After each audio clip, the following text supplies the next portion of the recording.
गेल्या 4 दिवसांपासून तालुक्या या गावामध्ये जे आहे अंजनगाव खिलोबा गावामध्ये मोठा तणाव निर्माण झाला होता. मात्र आता अखेर हा वाद मिटलेला आहे. काय आपली पहिली प्रतिक्रिया आहे, काय हवा? नमस्कार, जय हिंद. आज पूर्णपणे आज अंजनगाव मध्ये आणि पूर्ण माडा परिसरामध्ये शांतता आहे. सगळ्यांनी सहकार्य केलं. येथील नागरिक, येथील समाज, प्रशासन, पोलीस, रेव्हेन्यू, भूमी अभिलेख, काही सुज्ञ समाजकारणी आणि राजकारणी यांनी सगळ्यांनी सहकार्य केलं आणि त्यामुळे मागच्या 3 दिवसापासून इथे जो किंचित तणाव निर्माण झाला होता तो आज पूर्णपणे निवळलेला आहे. इथे जो वाद निर्माण झाला होता त्याच्यावर तोडगा काढण्यात आलेला आहे आणि कायद्याच्या चौकटीत बसेल अशा प्रकारे त्याचं सोल्युशन काढण्यात आलेलं आहे. यामध्ये अथकपणे माननीय पालकमंत्री आणि इतर माजी आमदार यांनी सुद्धा सहकार्य केलं. आता मला आशा आहे की येथील जनता एकोप्याने अशाच प्रकारे नांदेल आणि या गावामध्ये पुढची येणारी यात्रा आणि इतर सगळे सण एकत्रपणे साजरे होतील. मला अजून इथे सांगावं वाटतं की इथे ज्या प्रकारे काही घटकांनी बाहेरून येऊन शांतता बिघडवण्याचा प्रयत्न केला तर त्याच्या मागे फूस लावण्याचा प्रयत्न केला. यांचा नक्कीच पोलीस खात्यामार्फत शोध घेण्यात येईल. एकूण 6 गुन्हे आम्ही इथे दाखल केलेले आहेत आणि या गुन्ह्यांमध्ये जो कोण इन्व्हॉल्व असेल, ज्यांनी कोणी फंडिंग केलं असेल, ज्यांनी कोणी सोर्स वापरले असतील किंवा इतर जिल्ह्यातून येऊन इथे कोणाला प्रोत्साहन देऊन गुन्हे घडवून आणले असतील तर नक्कीच त्यांचाही शोध आम्ही घेऊ आणि त्याच्यासाठी आमची यंत्रणा कार्यरत झालेली आहे. आज आम्हाला इथे विविध प्रकारच्या उपाययोजना 2 दिवसापासून कराव्या लागल्या. आम्हाला बाहेरून इथून पोलीस मुख्यालय मुंबईतून पाठिंबा मिळाला, तिथून आम्हाला मनुष्यबळ पुरवण्यात आलं. कोल्हापूर रेंजमधून इतर जिल्ह्यातून आम्हाला पोलीस मनुष्यबळ आणि SRPF आणावी लागली, परंतु कोणताही इथे अनुचित प्रकार त्याच्यानंतर घडला नाही. जे सुरुवातीला थोडाफार गैरसमजुतीतून घडला, पण आता इथे पूर्णतः शांतता आणि यापुढेही शांतता कायम राहील आणि इथे नागरिक सहकार्य करतील अशी मला पूर्ण आशा आहे. किती जागांवरती गुन्हे दाखल केलेत आणि काय इथे संख्येला महत्व नाही. मी सांगितलं आपल्याला की सुरुवातीला जे काही दगडफेक गेली, शासकीय मालमत्तेचं नुकसान झालं, काही कर्मचारी आमचे जखमी झाले, त्याच्यामध्ये जी काही संख्या निघेल ती आम्ही ठरवलेली आहे ऑलरेडी. जे काही नावं आहेत त्या FIR मध्ये त्याच्यामध्ये सिरियस हल्ल्याचे कलम आहेत, सरकारी मालमत्ता वाहनाचे नुकसान करण्याचे आहे आणि काही विनापरवानगी आंदोलन करण्याचे सुद्धा आहे.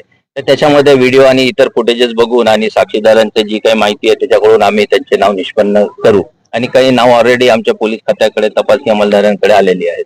सर, ज्या ठिकाणी जे रास्ता रोको करण्यात आलं, 2 दिवस ठिय्या देण्यात आला, त्यामुळे रस्त्याला अडथळा निर्माण झाला, त्या संदर्भात काही गुन्हे दाखल होणार आहेत किंवा झालेले आहेत? आम्ही तेच आपल्याला सांगितलं की विनापरवानगी आंदोलन ज्यांनी केलं ते सगळ्यांवर गुन्हे दाखल आहेत आणि उर्वरित अजून काही शिल्लक प्रक्रिया असेल स्टेशन डायरीमध्ये आम्ही नोंदी केलेल्या आहे तर त्याचाही आम्ही मागोवा घेऊ. त्याच्यातूनही CCTV फुटेज आमचे इच्छा अधिकारी आणि SP पुन्हा बघतील आणि त्याच्यात गरज असेल तर नवीन गुन्हे सुद्धा दाखल करू. खरं तर राज्यभरात हे पेव जे आहे किंवा ही जी पद्धत आहे की अचानकपणे रातोरात पुतळे आणायचे, उभं करायचे, त्यामुळे कुठेतरी समाजाची शांतता बिघडते, पोलीस प्रशासनावर मोठा ताण निर्माण होतोय. काय उपाययोजना या संदर्भातले आपण काही करताय का किंवा त्या संदर्भात काही नियोजन आहे? याच्यामध्ये ऑलरेडी शासनाचं एक GR आहे, त्याच्यामध्ये जिल्हास्तरीय समिती आहे, त्याच्यामध्ये डिस्ट्रिक्ट मॅजिस्ट्रेट म्हणजे कलेक्टर अध्यक्ष असतात, पोलीस अधीक्षक आणि इतर खात्यांचे अधिकारी हे सदस्य असतात. याची एक प्रक्रिया ठरलेली आहे. शासकीय किंवा खासगी जमिनीवर पुतळे कसे बसवायचे तर त्याचे उल्लंघन करून जर होत असतील काही अनधिकृत कार्य त्यासाठी गुन्हे दाखल केले जातात. परंतु याच्यामध्ये आणखी उच्च स्तरावर, शासकीय स्तरावर विचार विमर्श सुरू आहेत. त्याच्यानुसार आणखी पुढे याच्यात काही सुधारणा होईल तर हा शासकीय कामकाजाचा भाग आहे. परंतु गुन्हे करण्यास मी पूर्वी सांगितल्याप्रमाणे जे काही फंडिंग होत असेल किंवा फूस लावत असतील किंवा शासकीय नियमांना तोडफोड करत असतील तर त्याची वेगळी कारवाई गुन्हे दाखल करून करण्यात येणार आहे आणि असे जे काही याच्या मागे आहेत त्यांचे काही नावं आमच्या सोलापूर जिल्हा पोलीस प्रशासनाला मिळालेले आहेत. सर, ज्यावेळेस पुतळा बसवलं त्यापासून हा सगळा वाद सुरू झालाय. पुतळा बसवणाऱ्यावरती काही गुन्हे दाखल केले जाणार आहेत? आम्ही तुम्हाला सांगितलं की अनधिकृत पुतळ्या प्रकरणी जे गुन्हे दाखल होतात ते झालेले आहेत.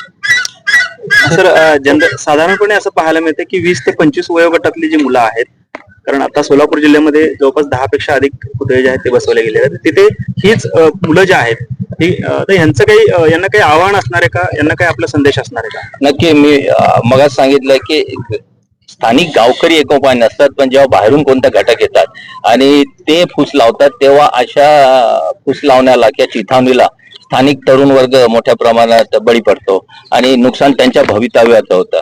मला हेच नागरिकांना आवाहन करायचं की अशा प्रकारे आपण कायद्याशी खेळू नये किंवा कोणत्याही बेकायदेशीर कृत्यात सहभागी होऊ नये. मी काल जसं या घटनेमध्ये माढा तालुक्यातल्या किंवा गावातल्या सगळ्या समुदायांशी बोललेलो आहे.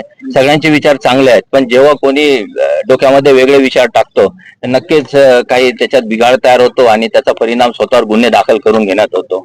त्यामुळे माझी विनंती आहे की आपण प्रसार माध्यमांनी सुद्धा विधायक कार्याला प्रोत्साहन द्यावे आणि जे कोणी उघडपणे प्रसिद्धी माध्यमावर शिवीगाळ करतात कृपया त्याचं प्रसारण आपण करू नये. आपल्याला विनंती आहे आणि सगळ्या नागरिकांना विनंती आहे. धन्यवाद. जय हिंद.